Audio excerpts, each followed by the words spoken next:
ദൈവത്തിൻ്റെ അതിപരിശുദ്ധ നാമം ഈ പ്രഭാതത്തിൽ വാഴ്ത്തപ്പെടുമാറാകട്ടെ. വീണ്ടും തിരുവചനമായ ദിവസങ്ങളിലായിരിക്കാൻ ദൈവം നൽകിയ കൃപയ്ക്കായി സ്വാഗതം ചെയ്യുന്നു. കഴിഞ്ഞ ഒരാഴ്ചക്കാലം ദൈവം നമ്മളെ കാത്ത് പരിപാലിച്ചല്ലോ.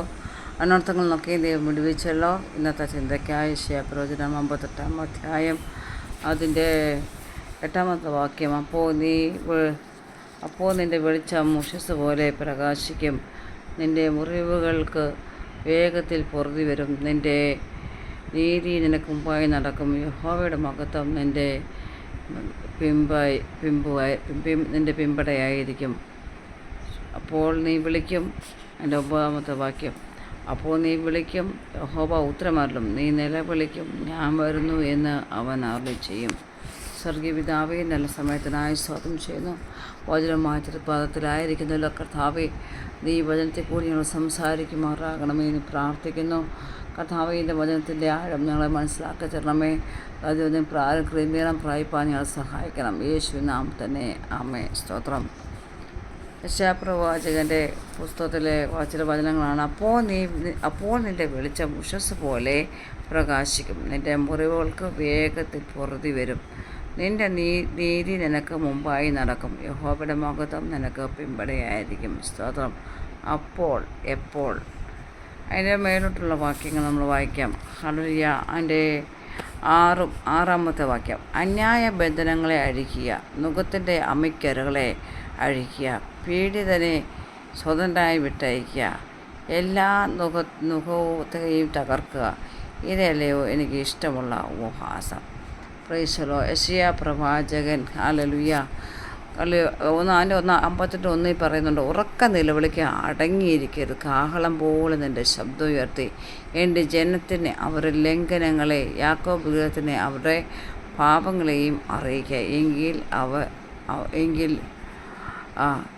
അറിയിക്കുക. സ്തോത്രം. അപ്പോൾ ഹല്ലേലൂയ. പണ്ടുള്ള പ്രവാചകന്മാർ, വലിയ പ്രവാചകന്മാർ നമുക്ക് കാണാൻ കഴിയുന്നുണ്ട്. ദൈവത്തിനും ജനത്തിനും മീഡിയ ആയിരിക്കുന്ന വ്യക്തികളായിരുന്നു പ്രവാചകന്മാർ. അവർ ദൈവത്തിൽ നിന്ന് പ്രാപിച്ച് ജനത്തോട് അരുളി ചെയ്യുന്ന വ്യക്തികളായിരുന്നു. സ്തോത്രം. ഹല്ലേലൂയ. പ്രവാചകന്മാർ ഹല്ലേലൂയ പണ്ട് പറഞ്ഞിട്ടുണ്ടെങ്കിൽ അതിനും പിന്നെ ഒരു മാറ്റം വരികയില്ല, നമുക്ക് കാണാൻ കഴിയുന്നുണ്ട്. സ്തോത്രം.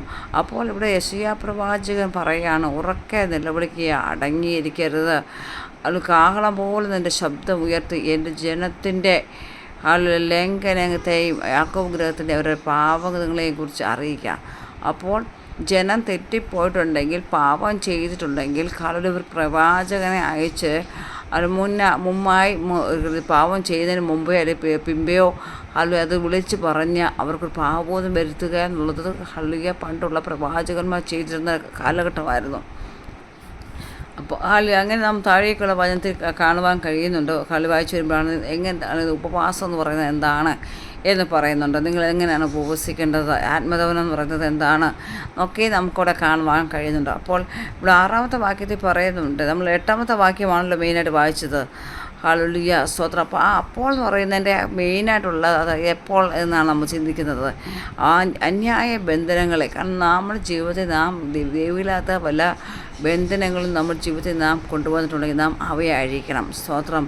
ഹല്ലേലൂയ. അന്യായ ബന്ധനങ്ങൾ അഴിക്കുക, നുകത്തിൻ്റെ അമ്മിക്കയറുകളെ അഴിക്കുക, വല്ല മറ്റു രീതിയിലുള്ള വല്ല നുഖവും നമ്മുടെ ജീവിതത്തിൽ വരുത്തിയിട്ടുള്ള പാപമുഖാന്തരം, അതിക്രമങ്ങൾ നിമിത്തം ഒക്കെ നമ്മൾ മുൻകാല ജീവിതത്തിലെ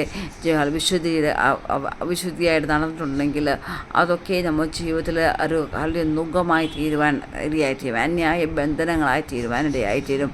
മറ്റുള്ള മാത്രമല്ല മറ്റുള്ളവരുടെ ഹൃദയങ്ങളെ നാം മുറിവ് കെട്ടുന്നവരായി തീരണം. സ്തോത്രം. ഹല്ലേലൂയ. നാം ഹല്ലേലൂയ സ്തോത്രം. അങ്ങനെ ചെയ്യുമ്പോൾ ആണ് ലാസ്റ്റിലെ 9-ാമത്തെ അങ്ങനെ ഇതെല്ലാം ചെയ്ത് കഴിഞ്ഞ് നമ്മൾ വീട്ടിൽ വരുന്നവരെ ഹല്ലേലൂയ ഉൾക്കൊള്ളുകയും അതിനെ കണ്ടാൽ അവന് ഉടുപ്പ് നൽകുകയും, കാരണം നാം ഒരു ദരിദ്രനെ കണ്ടാൽ അവൻ്റെ അവസ്ഥ അറിഞ്ഞ് നാം അവനെ ഹല്ലേലൂയ സഹായിക്കുന്നവനായി തീരണം. ഉടുപ്പില്ലാത്തവനാണെങ്കിൽ അവന് ഉടുപ്പ് വാങ്ങിച്ചു കൊടുക്കണം, ആഹാരമില്ലെങ്കിൽ അവന് ആഹാരം വാങ്ങിച്ചു കൊടുക്കുന്നവരായി തീരണം. സ്തോത്രം. നാം മറ്റുള്ളവരുടെ ഹൃദയങ്ങളെ മുറിവേൽപ്പിക്കുകയല്ല, അവരുടെ മുറിവുകളെ കെട്ടുന്നവരായി നാം തീരണം, മറ്റുള്ളവരെ ആശ്വസിപ്പിക്കുന്നവരായി തീരണം. നമ്മുടെ ജീവിതം കൊണ്ട് നാം മറ്റുള്ളവരെ ദൈവരാജ്യത്തിലേക്ക് നേടുന്നവരായി തീരണം. ഇതൊക്കെയാണ് ദൈവം നമ്മളെക്കുറിച്ച് ആഗ്രഹിക്കുന്നത്. ഇതെല്ലാം ചെയ്ത് നാം ദിവസനെ കടന്ന് ഇതിനെല്ലാം നമ്മൾ അനാഥനെ കണ്ടാൽ അവരോട് കരുണ കാണിക്കുക, വിധവയെ കണ്ടാൽ അവരെ സഹായിക്കുക, അതൊക്കെ ചെയ്ത് നാം കടന്നു വന്നു കഴിയുമ്പോൾ 8-ാമത്തെ ഇതെല്ലാം ചെയ്ത് നാം നമ്മെ തന്നെ ക്രമീകരണം വരുത്തി നമ്മുടെ മാംസരക്തങ്ങൾക്ക് നാം മറിഞ്ഞിരിക്കാതെ, അതായത് നമ്മുടെ രക്തബന്ധങ്ങളെ സ്നേഹിക്കുകയും കരുതുകയും നമ്മളെ അമ്മയപ്പന്മാരെ സ്നേഹിക്കുകയും കരുതുകയൊക്കെ ചെയ്ത് അവരോട് സ്നേഹത്തിൽ ജീവിക്കുകയൊക്കെ ചെയ്ത് കഴിഞ്ഞിട്ട് നാം ഇതിനെല്ലാം, കാരണം മേലോട്ടുള്ള 4, 5, 6 വാക്യങ്ങളൊക്കെ വളരെ സ്പഷ്ടമായി പറയുന്നുണ്ട്. ഇതെല്ലാം ചെയ്ത് കഴിഞ്ഞ് വരുമ്പോഴാണ്, ഇതെല്ലാം ചെയ്ത് നാം ദിവസത്തിൽ ഇരിക്കുമ്പോൾ അപ്പോൾ നിൻ്റെ വെളിച്ചം, ഇതെല്ലാം ചെയ്ത് നാം ദൈവസന്നിധി ക്രമീകരണം ചെയ്യുമ്പോൾ നമ്മുടെ വെളിച്ചം നമുക്ക് സഹായി തീരുവാനിടയായി പ്രകാശിക്കും. നമ്മുടെ ഹൃദയത്തിൻ്റെ ഏറ്റതായ മുറിവുകൾ പെട്ടെന്ന് കരിയുവാനിടയായിത്തീരും. ദൈവം അതിനൊക്കെ ഈ പുറത്ത് നൽകുവാനിടയായിത്തീരും. അത് മാത്രമല്ല, സ്തോത്രം, ഹല്ലേലൂയ, അവൻ നിൻ്റെ നീതി നിനക്ക് മുമ്പായി നടക്കും. യഹോവയുടെ മഹത്വം നമുക്ക് പിമ്പടയായിരിക്കും. സ്തോത്രം മാത്രമല്ല, 9-ാമത്തെ വാക്യത്തിൽ പറയുന്നു, അപ്പോൾ നീ വിളിക്കും യഹോവപുത്രൻ. നാം മുഴങ്കാൽ മടക്കി പ്രാർത്ഥിച്ചു മുഴങ്കാൽ മടക്കി അപ്പാന്ന് വിളിക്കുമ്പോൾ തന്നെ നമ്മുടെ പ്രാർത്ഥനകൾക്ക് ദൈവം മറുപടി നൽകുവാനിടയായിത്തീരും. പ്രിയ ദൈവമക്കളെ, ഈ പകൽക്കാലം ഈ വചനകാലം നമുക്ക് വചനങ്ങൾ കൊണ്ട് നമ്മുടെ ജീവിതത്തെ ക്രമീകരണങ്ങൾ പ്രാപിപ്പാനിടയായിത്തീരട്ടെ.